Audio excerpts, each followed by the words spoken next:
Unfortunately, Krian cannot be here with us today, but in some twisted way, this gives Antoine and myself a perfect opportunity.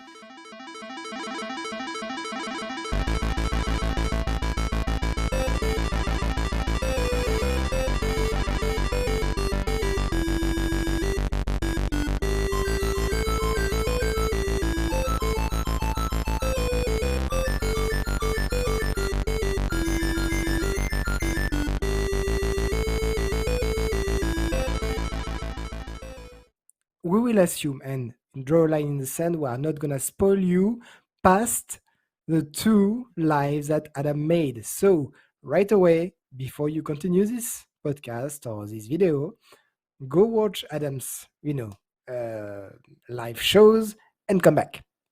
Otherwise, you will be spoiled, and that would be a shame. So, first question, Adam, Hmm. up to where you are at the moment, would you recommend Horizon, not Zero Dawn, but Forbidden West? Yeah, I would recommend it. This is kind of funny.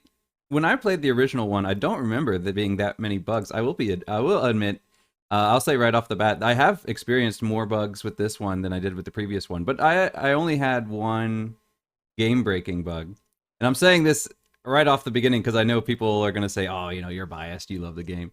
So I'm going to throw out right up the beginning. It's not perfect.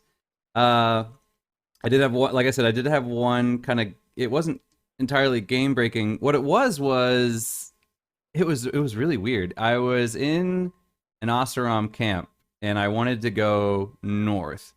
And if I went north, the frame rate dropped to about 11 frames a second. And then if I went south, it went back up to 60 frames a second. So it was just so it's like if you North. yeah, it was just really really weird. If I leave the camp and go north, it just got really really choppy. And then but yeah, I don't know. I guess just part of the map hadn't loaded in correctly or something. I don't know what it was. All I had to do was back out to this to the main menu and then jump back in, and then it was fine. So it was a pretty easy fix there. But yeah, I'm really enjoying it. I'm loving the combat, and I'm really enjoying some of the changes that they've made because in the original game, it felt like a lot of the time there were right answers in terms of what you should be using. For example, you start off with the smaller bow, and then you get the bigger bow, the sharp shot bow. And once you get the sharp shot bow, unless you're trying to add elemental damage, there, yeah, you should just use it all the time. It took more resources to build ammo for it, but once you get to a certain point in the game, you're getting resources. You're taking down bigger machines, so you're getting resources fast enough that you can just use it all the time. And I do like the fact that they've specialized weapons in this one more. So your basic bow is your basic bow. It's fast. Um, you can use it when you're running around. It's got decent range. Whereas the sharp shot bow, if you're moving, is incredibly inaccurate. It's definitely a sniping bow, and I like the fact that they did that. So I'm definitely swapping around with my weapons a lot more to fit a situation. So I do enjoy that. I'm enjoying the story so far. It's going in some directions that I'm kind of like, what? What's going on? Like, so there are definitely, it still surprises me a bit. I'm really enjoying the new tribes. So yeah, I'm definitely enjoying it, and I would definitely recommend it. I will say though, if you're going to play this one, you really should go back and play the first one, Yes. because yeah, there are references to the first one, not just the first one, but just references to lore that's very prevalent in the first one that they talk about a lot, events that occur and are very defining for these tribes. And if you haven't played the first one, they'll mention like red raids, and you're like, "What's a red raid?" And that's a big deal. Yeah, exactly. So let's go back to the basic. First of all, I play on PS4. You play on PS5. Yes, I play on PS5. All right. So for me, in terms of bugs, I got a couple, and usually it's clipping. I passed Yes. through a mountain and died. Or much more annoying, on a main quest, you need to pull a crate, under so you can reach the second floor. I can pull the crate, I can put it under the stuff, except that when I climb on it, I clip through the box, which took me a good 20 minutes to find a way around it, and it wasn't how it's supposed to be. But I can't judge based on it for two things. First is because Zero Dawn, I was late to the party. I played it 6 months after it was released, so all the patches was already out. So I had no issues with it. This is a very recent release, and the day one patches, I guess, haven't hit the game yet. So that's why it's buggy. And to prove my point, that's why I never usually buy games on day one, because this is the kind of issues you have, of course. But let's be realistic, it's not Cyberpunk. You can play it and you can have lots of fun. It's Oh, okay, that's absolutely. right. Just sometimes it's gonna be a bit annoying, but maybe turn off the game, restart, it's gonna work. So Yeah. at this point, it's fine. Um, There's- that's my issue here on this podcast. That there's so many things to say on the game, but we didn't really put a frame around it, so it's going a bit a bit everywhere. So I'm not sure exactly what part of the game to talk about right now, but many things. Bugs, yes, there is some. They will be corrected. Yeah. Stop being annoying. All Yeah, I've right. had a problem Uh, with clipping too. I remember there was one part where I was taking out a bandit camp and there's a drawbridge and so you have to lower your side, but then you can't get the other side, so you have to shoot out the things and then their side will drop. And I couldn't step on their side of the drawbridge even when it was down. I would just clip right through it. And so I was like, I mm, need to reach the other side. How do I do this? And that's one thing that I've liked about this is there are bugs and that shouldn't be there, but there typically is more than one way around a situation, and you can kind of find some interesting ways. So what I ended up having to do was if I ran to the end of my side of the drawbridge, I could jump and use the glider and reach the other end. mm. So I mean that was obviously not the way you're intended to do it. And I don't know if you know this, but they have a cool trick that I've used that I don't remember how I found it. It just randomly popped up at the bottom of the screen one time. But if you run at a wall and you hit circle, you can wall jump. Did you know that? Yeah, yeah, it was in the tutorial Oh, actually. okay. I don't remember it being in the tutorial, but I remember it being at some other point. But yeah. So if you have like a ladder in a corner and you can't reach it, sometimes you can just run at the wall and wall jump and then reach the ladder, which you're not supposed to do, but you Yeah. can do it. That's actually how I bypassed my, crate issue. Ah, yeah, yeah, yeah. All right, let's put it that way. Let's see.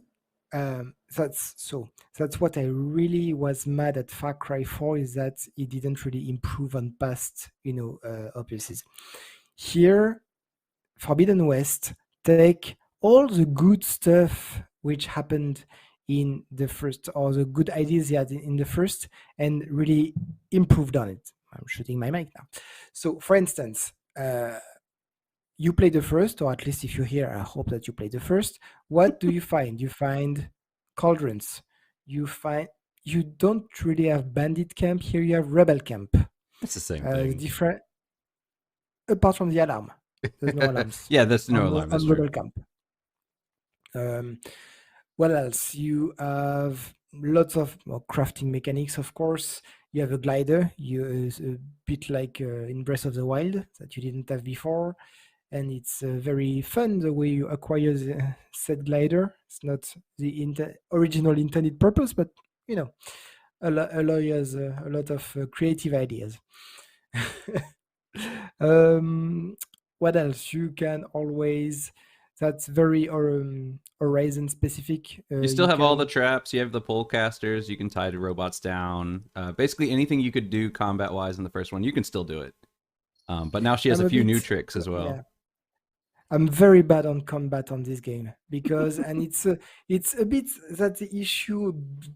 If I have an issue with this game, it's just I'm really bad at combat, and can't remember that I was that bad on the first game. So I think it's due to the specialization of weapons. As you said, this time, and it never happened on the first one. I have so many weapons it doesn't fit on my wheel. So it's one weapon for one specific situation, and you have to scan the beast, say, oh, this one is sensitive to fire, okay, let's reassign my wheel. So I have the bow which take off, tear down the components, a bow which fire arrows, because The original bow is only acid and normal hours. The second one is acid and fire.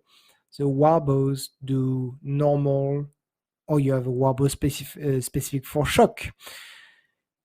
Tons and tons of weapon. I'm sorry to say that I preferred it in the first game simply because it was easier. So it's this kind of game which is easy to understand but maybe hard to master. Of course, when you master the wheels, all the weapons and everything, you're unkillable and you are extremely good. And Aloy in the lore of the game, she's near like a combat god, so it would fit. For me, it's more like. Okay, let's say you are very good at it, but really? I will Because you say heal by eating herbs. So right now my alloy is more like a cow. You finish a fight and she's like, "Are you okay? Yeah, yeah. Just let me chew on my medicinal herbs, and I'll be back to you in 5 minutes." I noticed this right off the bat. The machines in this game are far faster and far more agile than they were in the previous game. And I noticed that just because just trying to shoot off like components, like for instance, chargers have the blaze on their back, and just trying to hit that is just way harder than it was in the first game. The first game, they kind of, they'll charge and then they'll kind of stop and they'll turn around and then they'll charge again. And they were very machine like, in their movements and the way that they were predictable and stuff like that. In this one, they are much more organic, and they're, like burrowers are just flipping around, and I mean they're jumping around like some kind of rabid weasel, and they're just all over the place, and it's just like, oh my god, it's so hard to hit components in this one. So it is definitely the machines have had an upgrade. They're definitely a lot harder to hit in the right spot this time around. And I think also too, I think we're partially a bit biased because we're remembering Horizon Zero Dawn towards the end, when we were at the top of our game. Here, we're starting off with the basic weapons again. So, we're at the bottom of our game. Because I noticed when I was fighting the Slitherfang in the first part, and I was hitting it, and I was doing like 15 damage, and I'm just like, choo, choo, choo, choo, choo. And it took me so long to fight it. And I was like, oh my God, why is this thing taking so long? And then I realized, for me, it's because I'm playing on very hard. So I don't think the enemy AI is any higher. I think it's just they take more damage, and you take, or no, they're tougher, and you're squishier, and I think that's really the only difference. So yeah, I think it's just in general that they're far more agile. Because I noticed too, like if I was fighting scrappers, or now they have scroungers, which are basically just the same thing. They're almost identical. I don't know why they bothered differentiating. Not Um, just for fun.